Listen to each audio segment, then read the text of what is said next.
జై శ్రీరామ్ అనగానే మన మనస్సు భక్తిభావంతో నిండిపోతుంది. అదేవిధంగా శ్రీరాముని గుర్తు తీసుకున్న వెంటనే రావణాసురుడు కూడా గుర్తొస్తాడు మనకు, విలన్. వాల్మీకి రాసిన రామాయణం లోపల రావణాసురుడిని వర్ణిస్తూ దశకంఠుడు అంటాడు ఆయన. అంటే 10 తలకాయల రావణాసురుడు. వాస్తవానికి 10 తలకాయలు ఉంటాయా ఎవరికైనా? రావణాసురుడికి 10 తలకాయలు ఉన్నాయా? అది వాల్మీకి యొక్క క్రియేటివిటీ, సృజనాత్మకత. 10 మందికి ఉండాల్సిన తెలివితేటలు ఒక్కనికే ఉన్నాయని చెప్పటం కోసం ఆయన దశకంఠుడు అని పేరు పెట్టాడు. చాలా తెలివైన వాడు, చాలా గొప్పోడు, పండితుడు అవన్నీ చెప్పడానికి బదులుగా ఒకే ఒక మాట దశకంఠుడు అని పేరు పెట్టినారు. క్రియేటివిటీ ఉన్నాయని అట్లా చెప్తే మనం క్రియేటివిటీ లేని వాళ్ళు మేము ఊహించుకుంటాం అంటే నిజంగా 10 తలకాయలు ఉన్నాయేమో, ఈ తలకాయకి అక్కడ వైపు 5, ఈ తలకాయ ఇక్కడ 4, మొత్తం 10 ఉన్నాయేమో అనుకుంటాం. కాదు, ఎవరికి కూడా 10 తలకాయలు ఉండవు. అదేవిధంగా మన పురాణాల్లో, ఇతిహాసాల్లో దేవతామూర్తులను మనం చూస్తూ ఉంటాం. దేవతామూర్తులకు 4 చేతులు ఉన్నట్టుగా చూపిస్తూ ఉంటారు. కాళికామాతకైతే ఇంకా ఎక్కువ చేతులు ఉన్నట్టుగా చూపిస్తూ ఉంటారు. కానీ ఎవరికి కూడా 4 చేతులు ఉండవు, ఇంకా ఎక్కువ చేతులు ఉండవు. సృష్టికి విరుద్ధంగా ఇది జరగదు. మరి 4 చేతులు ఎందుకు చూపిస్తూ ఉంటారు అంటే, ఇద్దరు మనుషులు చేయాల్సినటువంటి పని ఒకరే చేస్తున్నారు అనేటటువంటి విషయం చెప్పడం కోసమే చెప్తారు తప్ప నిజానికి 4 చేతులు ఉండవు, లేదా 10 తలకాయలు ఉండవు. మనం కూడా అప్పుడప్పుడు చలోక్తిగా మాట్లాడుతూ ఉంటాం. మనం మీకేంటి 2 చేతుల 4 చేతుల సంపాదిస్తున్నారు అంటుంటాం మనం. అంటే కష్టపడతారు, బాగా ఎక్కువ సంపాదిస్తున్నారని చెప్పడానికి ఇది ఒక ఉపమానం అన్నమాట. ఈరోజు నేను చెప్పబోయే టాపిక్ ఏంటంటే intelligence and creativity. Intelligence and క్రియేటివిటీని తెలుగులో ప్రజ్ఞ మరియు సృజనాత్మకత అంటాం. దీన్ని చెప్పడానికంటే ముందు మెదడు చేసే పనుల గురించి నేను చెప్తాను. అనేక రకాల పనులు చేస్తూ ఉంటుంది మెదడు. జ్ఞాపకం పెట్టుకోవటం కానీ, ఊహించుకోవటం కానీ, ఆలోచన చేయటం కానీ, ఇలాంటి పనులు చేస్తూ ఉంటుంది. ఆలోచన అంటే ఏంటి? ఏదైనా ఒక సమస్య ఉన్నప్పుడు మన మస్తిష్కంలో జరిగేటటువంటి ఒక చర్య, పరిష్కార చర్య. ఈ ఆలోచన అనేది 2 రకాలుగా ఉండడానికి అవకాశం ఉంది. సమైక్య ఆలోచన, విభిన్న ఆలోచన. సమైక్య ఆలోచనని కన్వర్జెంట్ థింకింగ్ అంటారు, విభిన్న ఆలోచనని డైవర్జెంట్ థింకింగ్ అంటారు. మనం కన్వర్జెంట్ థింకింగ్ని ఇంటెలిజెంట్ అంటాము, డైవర్జెంట్ థింకింగ్ని క్రియేటివిటీ అంటాం. మన విద్యా విధానం కానీ, మన గురువులు కానీ, మన కుటుంబ సభ్యులు కానీ ప్రజ్ఞావంతులుగా ఉండటానికి మాత్రమే ప్రోత్సహిస్తూ ఉంటారు. చదవాలి, చదివింది యథావిధిగా అప్పచెప్తే భేష్ అంటాం, గొప్ప అంటాం, ప్రజ్ఞావంతుడు అంటాం, ఎక్కువ మార్కులు తెచ్చుకుంటాడు అంటాం. ఈ రెండిట్ల మరి ప్రజ్ఞకు సృజనాత్మకతకు మధ్యలో భేదం చెప్పుకున్న తర్వాత ఈ రెండిట్లు ఏదో గొప్ప నేను చెప్పాను. 3 నాళ్ళ ఎంత? 12 అని చెప్తాం. కరెక్ట్ అంటాం, మార్క్ వేస్తాం. ఇంకేమన్నా ఏం లేదు, కరెక్ట్ కదా. ఇది ప్రజ్ఞావంతుడు ఇచ్చేటటువంటి సమాధానం.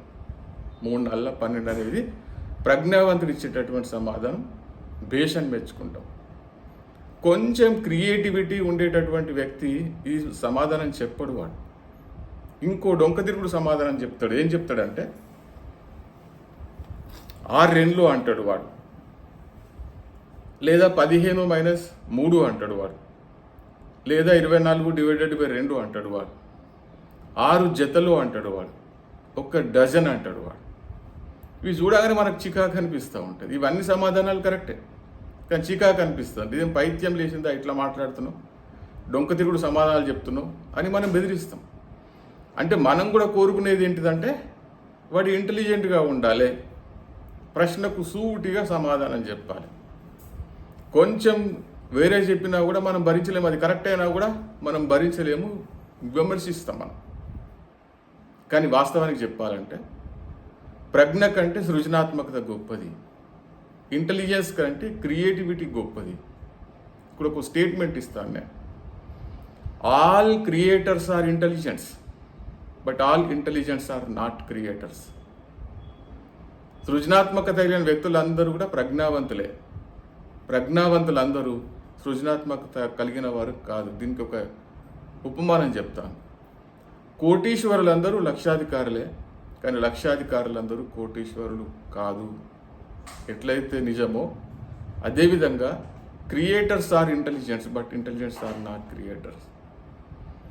ఇంటెలిజెన్స్కి ఎక్కువ మార్కులు వస్తాయి, ప్రజ్ఞావంతులకు ఎక్కువ మార్కులు వస్తాయి. 100కు 100 మార్కులు వస్తాయి, 60కి 60 మార్కులు వస్తాయి. ఇంకా ఇంటర్మీడియట్లో అయితే 1000కి 995 మార్కులు వస్తాయి. వాళ్ళు ప్రజ్ఞావంతులు. ఎందుకంటే ఉన్నది ఉన్నట్టుగా ఎలాంటి డీవియేషన్ లేకుండా చెప్తారు కాబట్టి మార్కులు ఎక్కువ రావడానికి అవకాశం ఉంది. క్రియేటర్స్ అట్లా కాదు, సొంతంగా ఆలోచన చేస్తారు. ఒక సమస్యకు అనేక కోణాల నుంచి పరిష్కారం ఆలోచన చేస్తారు కాబట్టి ఈ సమాధానాలు వాల్యుయేటర్కి నచ్చవు. అందుకే తక్కువ మార్కులు వస్తాయి. అందుకే నేను మళ్ళీ ఇంతకుముందు వీడియోలో కూడా చెప్పాను, క్రియేటర్స్కి తక్కువ మార్కులు వచ్చినప్పటికి కూడా ప్రపంచంలో ఏదైనా సాధించడానికి వీళ్ళు మాత్రమే ముందుకు వస్తారు. ప్రజ్ఞావంతులతో ఎక్కువగా ఏం కాదు. మామూలుగా ఉద్యోగం చేస్తారు, మామూలుగా ఒక ఇల్లు కట్టుకుంటారు, మామూలు జీవనమే గడుపుతారు, కాకపోతే ఉన్నతంగా గడుపుతారు. క్రియేటర్స్ అట్లా కాదు. వాళ్ళు బతుకుతూ ఇంకో 10 మందికి అవకాశం కలిగించేటటువంటి పరిస్థితి ఉంటుంది. దీన్ని ఒక చిన్న ఎగ్జాంపుల్తో నేను మీకు వివరిస్తాను. మీరందరూ బహుశా 3 Idiots సినిమా చూసిండొచ్చు కాక. దాంట్లో చాలా స్పష్టంగా ఎక్స్ప్లెయిన్ చేసిండు. నేను 3 Idiots ప్రమోటర్ని కాదు, ఓన్లీ మన టాపిక్కు సరిగా ఎగ్జాంపుల్ ఉంటుందనే ఉద్దేశంతో అది తీసుకుంటున్నాను. దాంట్లో 2 పాత్రలు మనకు చాలా స్పష్టంగా కనబడుతూ ఉంటాయి. అమీర్ ఖాన్ ఒకటి, తర్వాత ఇంకొకటి చతుర్ రామలింగం అని ఇంకొక పాత్ర ఉంటుంది. అందులో చతుర్ రామలింగం బాగా ఇంటెలిజెంట్ వాడు. బట్టి ఎట్లా ఉందో అట్లా చెప్తా ఉంటాడు. మొదటి క్లాసులో ప్రొఫెసర్ అడుగుతాడు, వాట్ ఈజ్ మెషిన్ అంటాడు. మెషిన్ అంటే అర్థం ఏంటిది అంటాడు.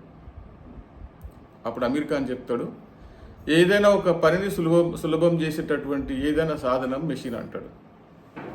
ప్రొఫెసర్కి కోపం వస్తుంది, ఇంత సింపుల్గా చెప్తే మార్కులు ఎట్లా వస్తాయి, కూర్చో అని బెదిరిస్తాడు. చతుర్ రామలింగం చెప్తా అంటాడు, ఆయన చెప్పమంటాడు. ఆయన చెప్తే పుస్తకంలో ఉండేటటువంటి వాక్యము, పదము, కామా, ఫుల్ స్టాప్తో సహా చాలా స్పష్టంగా ఎక్స్ప్లెయిన్ చేస్తాడు. చాలా సంతోషపడతాడు ప్రొఫెసర్, ఎందుకంటే మక్కి చెప్పిండు కాబట్టి. విద్యా విధానం ఎట్లా ఉంది, యథావిధిగా ఎట్లా ఉందో అట్లా చెప్తే మార్కులు వస్తాయి, ఎట్లా ఉందో అట్లా రాస్తే మార్కులు వస్తాయి. కానీ తర్వాత మీరు చూస్తారు చతుర్ రామలింగం పరిస్థితి. ఏదో ఒక పెద్ద ప్రోగ్రామ్ అవుతున్నప్పుడు యాంకరింగ్ చేసేటప్పుడు మక్కి మాట్లాడి చెప్పి నవ్వుల పాలవుతాడు. ఇక చిట్ట చివరికి వచ్చేస్తే ఈ 2 పాత్రల లోపల చతుర్ రామలింగం కంటే కూడా ఉన్నతంగా క్రియేటివ్గా ఎంతోమందికి చిట్ట చివరికి వస్తే మనకు టైటిల్ చివరికి చూపిస్తూ ఉంటాడు. వాడు ఎన్నో రకాలైనటువంటి క్రియేషన్స్ ఉంటాయి, ఎన్నో రకాలైనటువంటి ప్రొడక్ట్స్ ఉంటాయి. ఈ ర్యాన్చోకు, అమీర్ ఖాన్కి ఆయన పేరు ర్యాన్చో అంటారు. అంటే నేను చెప్పేది ఏంటంటే క్రియేటివిటీ అనేది ఎక్కువగా ఉండాలి. కానీ ఎవరైతే క్రియేటర్స్ ఉంటారో తక్కువ మార్కులు వస్తాయి. 60 నుంచి 70% మార్కులు మాత్రమే వస్తాయి. ఇంటెలిజెన్స్కి అట్లా కావు, ఉన్నదొంటిగా రాస్తారు కనుక 100కు 100 మార్కులు వస్తాయి, 60కి 60 మార్కులు వస్తాయి. మన సిస్టమే అట్లా ఉంది. యాన్యువల్ ఎగ్జామ్స్ అయినా, ఆబ్జెక్టివ్ టైప్ ఎంట్రన్స్లు అయినా కూడా 4 కరెక్ట్గా ఉన్నప్పటికీ కూడా దాన్ని చాలా దగ్గరగా ఉన్నదాన్ని మాత్రమే మనం సెలెక్ట్ చేయాల్సి వస్తుంది. అందుకే ఈ మార్కులు అనేటివి క్రైటీరియా కానే కాదు. ఇంకో విషయం చెప్తా నేను. మామూలుగా మన బయోడాటా చెప్పమంటే ఏం చెప్తాం, నా పేరు రమేష్ బాబు, నా డేట్ ఆఫ్ బర్త్ ఇంత, నాది మెదక్ అని చెప్తా ఉంటాం. ఒక ఆయన అడిగినప్పుడు, బయోడాటా గురించి ఒక ఆయన అడిగినప్పుడు ఏం చెప్పాడంటే, ఏ లోకమో తెలియదు కానీ ఈ లోకానికి పలానా డేట్ నాడు పలానా టైంకి వచ్చా అని చెప్పిన. నన్ను తెలివైన వాడు అంటారు కానీ నా తమ్మునికి 2 తలకాయలు నేను రాసిండా అంటే అర్థం ఏంటిది? వీనికంటే 2 ఇంటెలిజెంట్ అని అర్థం. ఇప్పటికీ నేను 23 సార్లు సూర్య ప్రదక్షిణ చేసినాను అంటాడు ఆయన. అంటే అర్థం ఏంటిది? 23 సంవత్సరాలు దాటిపోయినాయి నాకని అర్థం. ఉన్నట్టుగా కాకుండా సమాధానం తిరిగి చెప్పడం జరిగింది. ఇది క్రియేటివిటీ. ఇప్పుడు నేను మిమ్మల్ని ఒక క్వశ్చన్ అడుగుతా. మీరు క్రియేటివిటీని ఎంకరేజ్ చేస్తారా, ఇంటెలిజెన్స్ని ఎంకరేజ్ చేస్తారా? ఒక ఆలోచన వచ్చిందో కానీ శిల్పిగా ఒక ఆలోచన వచ్చింది ఛాయ్ చేసేటప్పుడు, ఇందులో అల్లం వేస్తే ఏమవుతుంది అనుకున్నాడు. అల్లం ఛాయ్ అయింది, ఏమైంది? శిల్పి ఆలోచనే. కానీ ఇప్పుడు జింజర్ టీ కానీ, లెమన్ టీ కానీ, గ్రీన్ గ్రాస్ టీ కానీ రకరకాల టీలు వచ్చినాయి. ఇదంతా క్రియేటివిటీయే. ఎన్నో రకాల ఛాయలను చూస్తూ ఉన్నాం, ఎన్నో రకాల క్రియేషన్స్ చూస్తూ ఉన్నాం. సినిమాల్లో పనిచేసేటటువంటి డైరెక్టర్లు అందరూ గొప్ప క్రియేటర్స్. వాళ్ళు కలగంటారు ఇట్లా ఉంటే బాగుంటుందని. అందుకే వాళ్ళు ఎక్కడో ఉంటారు, మనం ఎక్కడో ఉంటాం. ఐఏఎస్ ఆఫీసర్లు అందరూ క్రియేటర్స్ కారు.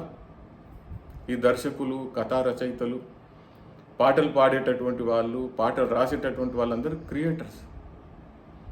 మీ లోపల క్రియేటివిటీ డెవలప్ కావాలంటే కూడా చిలిపిగా ఆలోచన చేయండి. వేరే వాళ్లకు నవ్వు తెప్పించాలి. ఇంత చిల్లరగా ఆలోచన చేస్తాడా అనిపించాలి.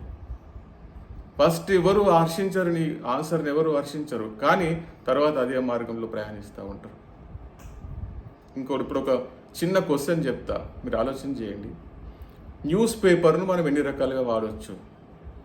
న్యూస్ పేపర్ ఉద్దేశం ఏంటి? ప్రధానమైనటువంటి ఉద్దేశము వార్తలు చదవటము, వార్తల్లో ఉండే సమాచారాన్ని గ్రహించటం. అయిపోయిన తర్వాత ఏం చేస్తారు?